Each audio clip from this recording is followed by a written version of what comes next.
petit déjeuner avec Marine Caron, qui nous a fait plaisir de venir, qui est donc vice-présidente du département de la Seine-Maritime. Absolument. Et conseillère municipale de Rouen. Tout à fait. Bonjour Marine. Bonjour, Marine aussi.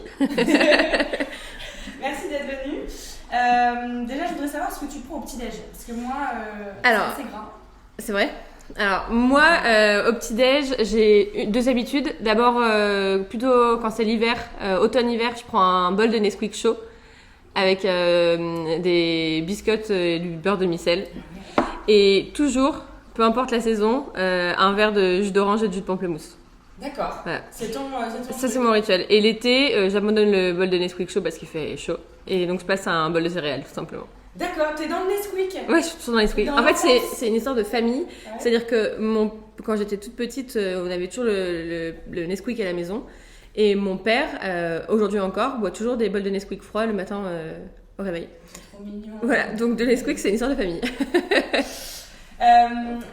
Justement, on parle le petit-déj. Moi, j'aimerais savoir, même si j'ai ma petite idée, mais tu vas nous en dire plus, qu'est-ce qui te fait te lever le matin ?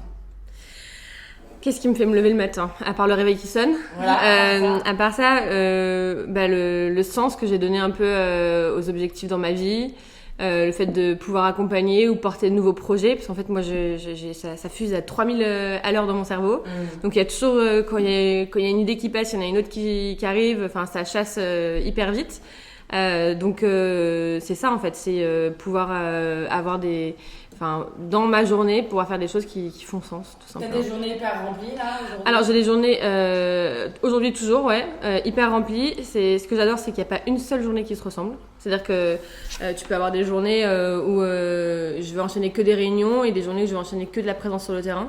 Donc là, avec les confinements, Covid, c'est un peu plus compliqué le terrain. Ouais. Mais il n'y a pas une seule journée qui se ressemble. Et comme je suis obligée de aussi faire le lien entre engagement politique, engagement professionnel et vie personnelle, ça fait que c'est des journées hyper riches, quoi. Ouais, mais par contre, ma semaine, c'est du lundi au dimanche, quoi. C'est pas du lundi au vendredi. T'as pas de week-end ?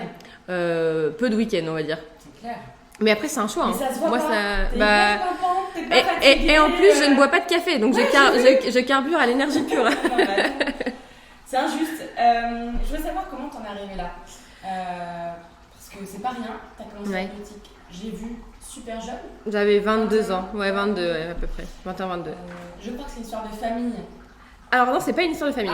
Non, alors en fait, la première fois que je me suis intéressée à la politique, c'était en 2007. Au moment de l'élection présidentielle, et il y avait eu un meeting de Sarkozy et un meeting de Ségolène Royal à Rouen. Et donc c'était au Zénith, et j'avais dit à mon grand-père, Palou, parce que je l'appelle Palou, mon grand-père, j'ai dit Palou, est-ce qu'on peut y aller ? J'aimerais bien voir un peu ce que je faisais un bac ES, donc avec les sciences économiques et sociales, la politique m'intéressait. Donc on est allé voir 2007, non, c'est ça l'histoire, c'est que je suis allée voir les deux meetings, mais j'avais 17 ans, donc j'avais pas le droit de voter. D'accord. Et en fait, donc ça a été le premier intérêt que j'ai eu. Puis après, je suis partie faire mes études. Je suis partie à Paris. Il faut savoir que je suis née à Rouen. J'ai fait toute ma scolarité à Rouen, toute ma famille à Rouen. J'ai la chance d'avoir encore mes 4 grands-parents qui sont à Rouen. Chacun a 10 minutes à pied de chez moi. Donc la famille, c'est hyper important. Mais je suis partie à Paris faire mes études. Et pendant mes études, notamment la licence, j'ai fait une licence de droit Sciences Po. Et là, je me suis dit, Marine, l'été, t'as 3 mois, essaye de faire quelque chose, quoi. Fais pas que des vacances, fais une expérience. Donc, je suis partie... la première année, j'ai fait un stage en cabinet d'avocat. La deuxième année, je suis partie faire de l'humanitaire à Madagascar. À nouveau, une histoire de famille, parce que ma grand-mère, quand elle était petite, avait vécu là-bas pendant les premières années. Donc là, t'avais quel âge quand t'as fait... Donc, alors, j'avais à Madagascar, j'avais 20 ans. Ouais, j'avais 20 ans. Et à 21 ans, j'ai fait mon premier stage au Sénat, avec une sénatrice locale. Et c'est à ce moment-là, c'est à ce moment-là que... l'intérêt pour la politique est venu, mais dans ma famille, personne n'avait jamais été engagé politiquement. C'est pour ça, j'allais dire comment ça... Parce que, pour le coup, alors, t'étais en éco, etc. Mais t'as une sensibilité quand même, là, 17 ans. Les autres ont envie de sortir fumer, etc. Toi, t'es intéressée par la... j'étais pas intéressée plus que ça pendant mon année de terminale, en fait. J'avais par contre dans ma promo une fille qui, elle, était hyper engagée, et je pense que je me suis toujours dit, elle va être élue un jour, elle va faire de la politique, et c'est elle qui avait piqué un peu ma curiosité, d'où le fait d'aller voir ces meetings, qui après s'est soldé sur rien puisque je pouvais pas voter, et je suis partie faire mes études, et en fait c'est revenu un peu plus tard, quoi. Et avec ce stage, j'ai décidé de prendre ma carte dans un parti centriste, qui correspondait à mes valeurs, à ce que je voulais faire en politique. Mais au début, j'ai pris ma carte plutôt en me disant j'ai envie d'adhérer parce que c'est une forme de soutien des idées que je défends, mais je me suis jamais dit j'ai envie d'être élue plus tard. En fait, les choses. Ça correspond à ton caractère. Ouais, en fait, les choses après se sont juste déclenchées. Il y a eu 2014, les élections municipales. On avait besoin de renouvellement, de jeunes. J'ai dit ok, et puis ça s'est pas soldé par une réussite puisque la liste dans laquelle j'étais n'a pas gagné. Et ensuite, il y a eu 2015 et c'est là que tout a basculé. Aux élections départementales de 2015. Donc, qu'est-ce qui s'est passé? Aux élections départementales de 2015, alors là, c'était une nouvelle forme de scrutin, puisque en fait, jusque-là, les élus départementaux étaient élus sur des cantons tout seuls, et là, tout d'un coup, on passait à un binôme, parce qu'il fallait mettre en place la parité. Donc, il fallait un homme et une femme. Et donc, à ce moment-là, je me suis dit, il y a besoin de femmes, je suis là, j'ai envie, donc allons-y. J'ai posé les candidatures, elle a été retenue. Et j'ai été candidate sur le canton Rouen 1, parce que Rouen est divisé en trois territoires. D'accord. Et on ne pensait pas qu'on allait gagner. J'étais avec Jean-François Bure sur cette campagne. On ne pensait pas qu'on allait gagner. Et en fait, en mars, fin mars 2015, résultat au sortir de l'urne, victoire. Le truc absolument inattendu. Et là, tout bascule. Parce qu'en fait, j'avais 24 ans. Et à 24 ans, je suis devenue la plus jeune élue du département de la Seine-Maritime. Et donc en fait, tu prends un peu une claque et tu te dis, ok, maintenant, j'ai des responsabilités, j'ai un devoir, on m'a fait confiance, il faut que je sois à la hauteur. Mais alors par contre, quand t'es jeune et quand t'es une femme, c'est pas facile. Mais c'est clair que ça fait forcément partie des questions. Ouais. Parce que en face de toi, puis en plus, je pense que dans la politique, mais comme dans plein d'autres secteurs, mais la politique particulièrement, ce sont des gens qui sont déjà un peu plus âgés, qui font ça depuis des années, donc qui sont déjà dans le moule, qui n'ont pas forcément toujours le recul nécessaire pour avancer. Et donc toi, tu arrives avec la porte qui claque, le vent qui souffle. C'est ça, exactement. J'arrive et je décoiffe tout, quoi. Mais c'est ça. T'as dû être confrontée à Alors c'était des personnes plutôt âgées et puis c'est surtout très masculin le monde de la politique. C'est clair. C'est très très masculin. Donc moi je suis arrivée, je me suis dit, déjà je me suis arrivée toute petite, enfin je découvrais quoi, enfin c'était mon premier engagement sur un mandat électif.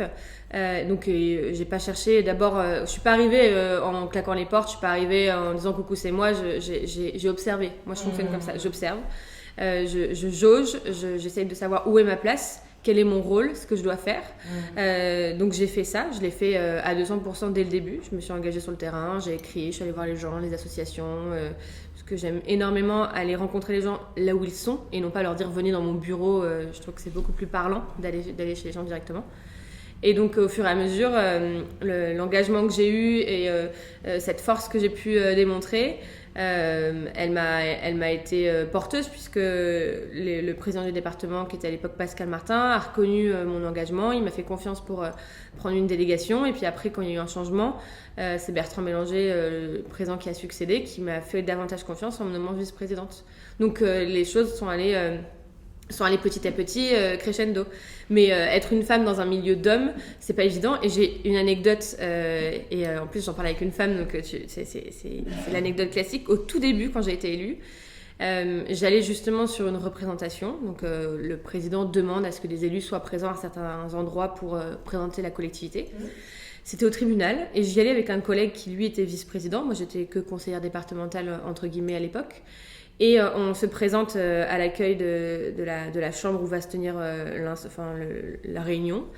Et la dame qui place les gens arrive, elle dit « Monsieur le vice-président, oui, vous êtes au premier rang avec les officiels. » Et moi, j'arrive derrière, j'allais lui dire « Je suis élue également. » Et elle me dit « Par contre, les secrétaires, ça reste au fond. » Mais en fait... Tu m'as mis un frisson là. Je pensais qu'elle allait me dire mais les femmes sont pas conviées. Elle m'a dit les secrétaires, il n'y a pas de place au premier rang, vous restez au fond.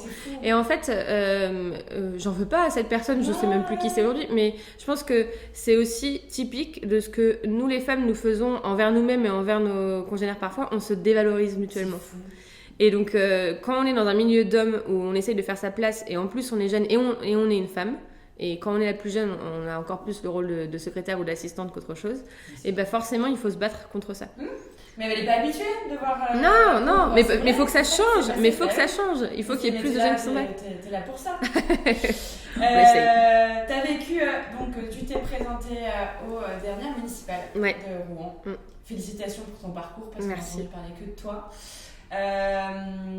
Est-ce que tu peux nous parler un petit peu de cette campagne parce qu'elle est arrivée quand même à une période, t'as pas de chance sur particulière. Covid, on était en confinement.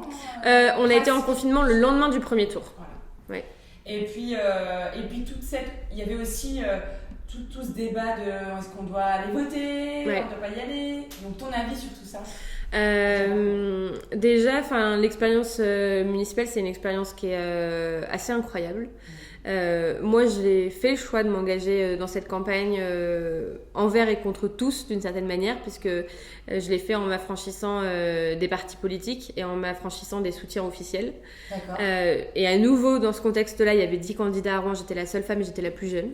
Donc, à nouveau, se battre contre les clichés ou les stéréotypes qu'on peut avoir. Et dans un contexte qui n'est pas facile, parce que moi, quand j'avais 22 ans, 23 ans, quand j'ai fait ma première campagne, j'allais sur les marchés et parce que forcément on fait du tractage, du terrain.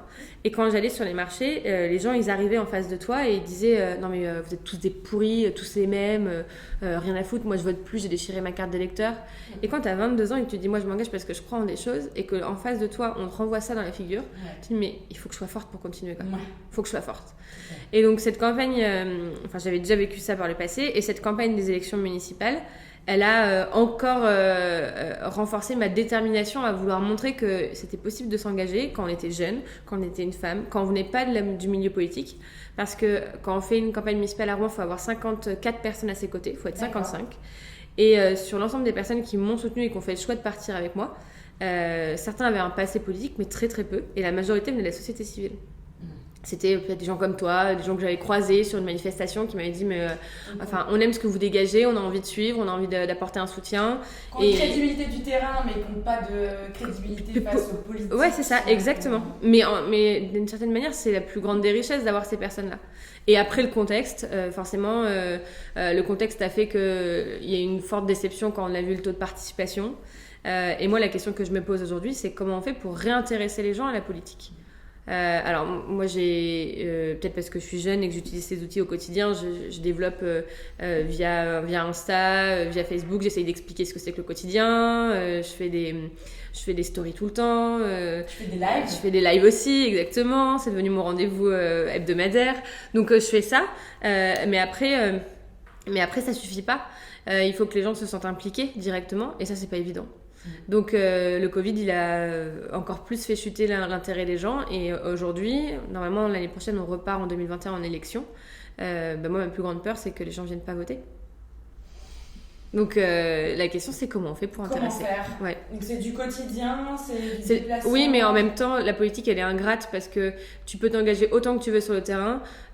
Si les gens le jour du renouvellement et dans l'urne ne votent pas pour toi, malgré tout ce que tu auras fait, même si tu l'as bien fait, ça se terminera. C'est ingrat en fait. Il y a une forme d'ingratitude. Il y a une forme d'ingratitude, mais après moi je l'aime ce monde-là, cette action-là. Voilà, exactement. J'y suis en connaissance de cause. C'est ça. Je voulais savoir donc quel a été le moment le plus challengeant de ta vie? Est-ce que c'était justement moi c'était ce moment-là, c'était les élections municipales. Hyper éprouvant. C'était challengeant parce que j'y suis allée seule, parce que j'ai travaillé avec des gens extraordinaires, parce que j'ai dû écrire de A à Z un projet qui faisait 50 pages pour une vision pour le territoire et pour la ville, parce que oui tu te bats contre des gens qui en face de toi sont pas forcément gentils, que tu dois faire face aussi aux ragots, aux commérages, aux insultes que tu peux avoir sur les réseaux sociaux, parce que les réseaux sociaux c'est un vecteur de communication incroyable, mais c'est un vecteur de communication positive et négative en même temps. Donc ça a été plein de choses et cette expérience elle a été challengeante et en même temps elle a été hyper instructive. J'ai appris énormément. C'est sûr. Moi je pars du principe que quoi qu'on fasse dans la vie, on perd jamais, on apprend et on grandit. Donc ça a été une expérience incroyable. Et qu'est-ce que tu aurais fait différemment, alors soit justement durant ces municipales, durant cette campagne, soit de manière générale depuis que tu as commencé la politique? Est-ce qu'il y a... En fait, je pourrais dire qu'il y a beaucoup de choses que j'aurais aimé faire différemment et en même temps pas grand chose, dans le sens où je vis pas avec des regrets. Et les expériences que j'ai, je préfère en tirer des leçons pour pouvoir justement grandir. Et puis je me dis que ça fait partie de notre caractère, ça nous forge. Ça nous permet de devenir qui on est quand on fait des erreurs, quand on se trompe, quand on a des échecs. Ça fait partie de notre histoire. Et si c'était pour les revivre ou les refaire différemment, je serais pas la femme que je suis aujourd'hui. Donc quel caractère. Pas grand chose et en même temps tout, tu vois. Enfin, on aurait envie de tout revivre.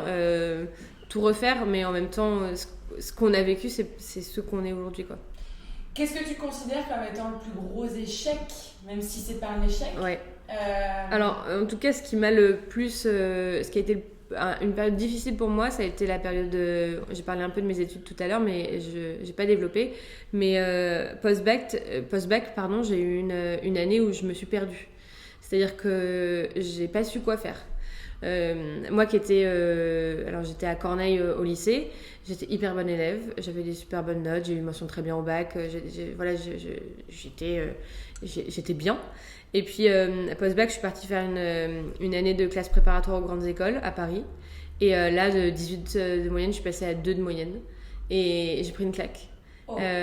Parce que en fait j'étais allée dans une section où il y avait beaucoup de maths et j'étais pas bonne en maths et donc et là j'ai pris énormément de pression, j'étais très mal, j'ai écrit une lettre à mes parents en leur disant que j'étais désolée de les décevoir mais que je pouvais pas continuer.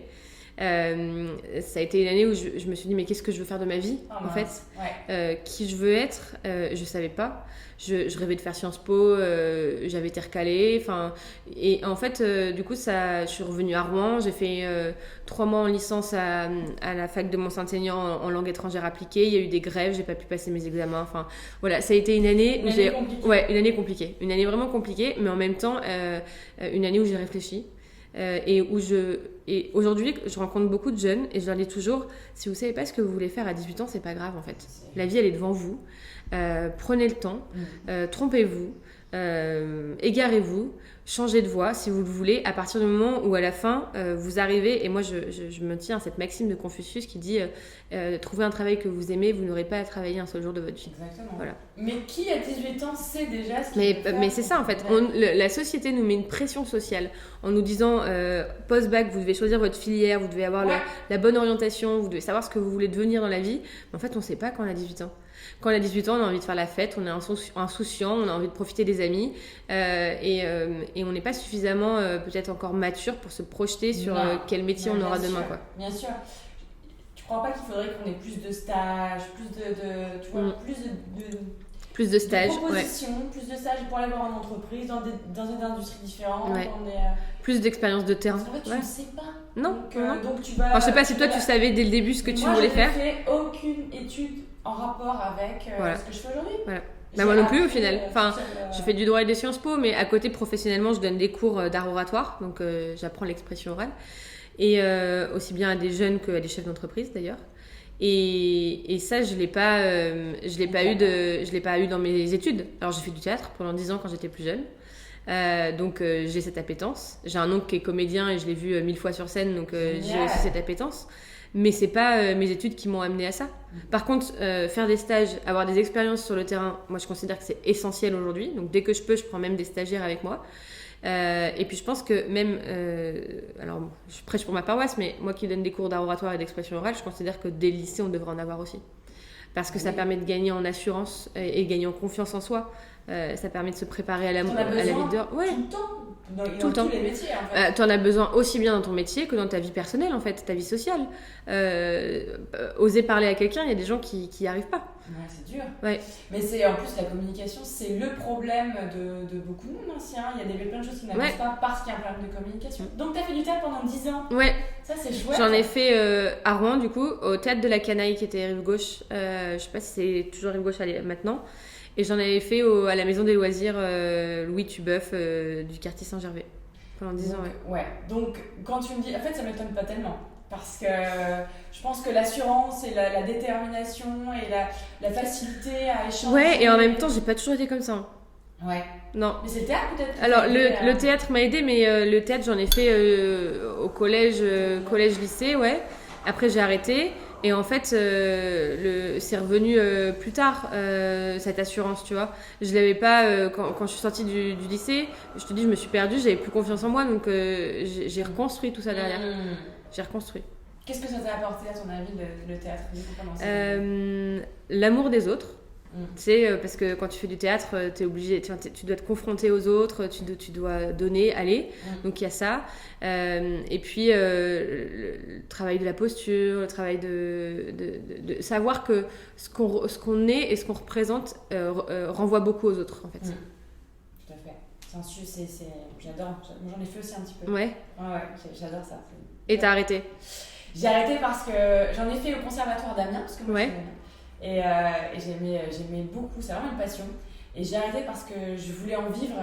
Ouais. Et en fait, c'était trop difficile. C'est compliqué, ouais. Et donc, j'ai fait le choix de la facilité. Ouais. Tu vois, mais t'aurais pu garder quand même en pratique amateur à côté? Oui, mais j'en faisais 20 heures par semaine. Ah ouais, d'accord, c'était énorme. Et donc, en fait, comme c'était mes études et le conservatoire, et du coup, c'était hyper frustrant. Donc, c'était soit je faisais complètement, soit je faisais autre chose.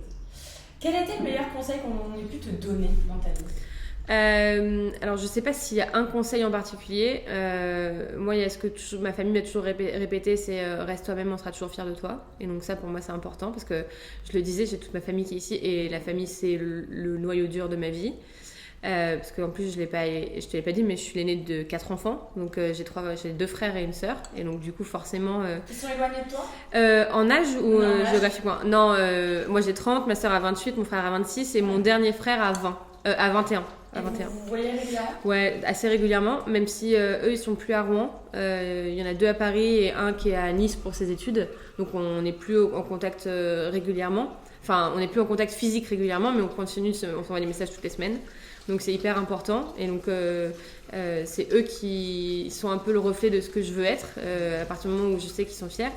Et puis sinon, c'est pas un conseil, mais c'est une phrase que j'aime énormément de Churchill. Qui dit le succès n'est pas final, l'échec n'est pas fatal, c'est le courage de continuer qui compte. Et ça, enfin, je sais pas si, oui, ça m'aide et je pense que, je sais pas si ça se ressent, mais c'est le reflet de ce que je vis au quotidien, quoi. Je me dis, il y a pas de fin, il y a pas d'aboutissement en soi, c'est toujours d'aller plus loin, quoi. Est-ce que donc t'es jeune, t'es une femme, t'es en politique, t'as été face à des grands noms, des grands entrepreneurs rouennais qui se sont présentés aussi au municipal. Est-ce que t'as été face à des conflits? Est-ce que tu as dû gérer des conflits? Comment tu les gères? Des conflits comment? Des conflits humains, humains, c'est-à-dire que des gens qui te... j'allais parler de haters, mais même en physique, est-ce qu'il y a des gens qui essaient de te rabaisser? Alors, avec qui t'as essayé Non, pas frontalement. Parce qu'en fait, il y a une forme de lâcheté humaine derrière tout ça. C'est-à-dire que c'est plus facile, en effet, d'être dans la critique, mais de manière interposée. Donc, par les réseaux sociaux, oui. Je l'évoquais un peu tout à l'heure. Donc, ça arrivait de recevoir des messages peu valorisants. Après, moi, je me laisse pas abattre et je m'arrête pas à ça. C'est exactement ce que je viens de te dire. Ce qui compte, c'est ce que mes parents, ma famille pensent de moi. Si eux, ils considèrent que j'ai pas changé, que les valeurs que je porte sont toujours les mêmes, que je suis là à la hauteur de ce qu'ils attendent de moi, ça me va. Le jour où je me remettrai en question, enfin, je dis pas que je me remets pas en question, c'est faux. Je me remets en question tous les jours, mais le jour où je me dirai que j'ai changé et que je suis plus la même personne, c'est le jour où ils me diront on te reconnaît pas. Ouais, t'as donc, vraiment ce socle-là qui t'aide à avancer dans tous les cas. Pour moi, c'est hyper important. Ouais. Donc oui, c'est conflictuel la politique, mais c'est pas conflictuel frontalement et c'est pas conflictuel publiquement en fait. C'est dans l'ombre. Et moi, et souvent, les personnes qui sont le pire ou en tout cas les plus acharnées, c'est ceux qui sont les plus proches de toi au final. C'est vrai? Ouais. Quand ça se retourne. Ouais, ça m'est arrivé. Ouais. Qu'est-ce qui t'inspire dans la vie? T'as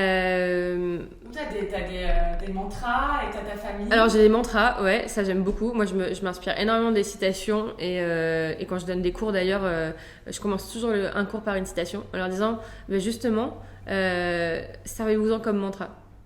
Tu donnes des cours où? Je donne des cours en école de commerce avenue Pasteur. Et donc, les mantras, c'est hyper important. Après, moi, je vais pas dire qu'est-ce qui m'inspire, mais qui est-ce qui m'inspire. Et notamment 2 femmes que j'aime énormément pour leur parcours, pour leur engagement, pour leur combat. C'est Simone Veil, forcément, dans un premier temps, et c'est Michelle Obama. La famille Obama, pour moi, c'est... exceptionnel. Ouais, incroyable. Et le charisme, au-delà des idées, hein, mais c'est un peu politique. Mais en fait, c'est marrant parce que c'est exactement ce que je fais en enseignant l'oratoire. Je leur dis attention au charisme. Parce que le charisme, c'est quelque chose de bien. Mais en fait, quelqu'un qui est charismatique, mais qui va avoir un discours très néfaste, va pouvoir vous emmener sur un terrain dangereux parce que vous allez écouter, vous allez croire ce qu'il dit. Rien que parce que le charisme. C'est le cas de plein de dictateurs dans l'histoire, exactement. Donc le charisme, c'est une chose hyper importante, mais derrière, il y a les valeurs, il y a les idées. Et Michelle Obama, par le couple qu'elle forme aussi avec Barack, mais surtout, elle, en tant que femme, elle a une force qui est incroyable. Et Simone Veil, en France, avait cette même force de faire face à des hommes, de dire non, je tiendrai tête, non, je tiendrai bon, je ne céderai pas. Et pour moi, c'est des modèles, quoi. C'est sûr, t'as raison. Il y a une petite marque rouennaise, j'en ai. J'ai les t-shirts. Et je l'ai en noir, t-shirt en lin noir. Merci Simone. Ouais, j'aurais dû le mettre ce matin. À l'inverse, qu'est-ce qui t'agace ?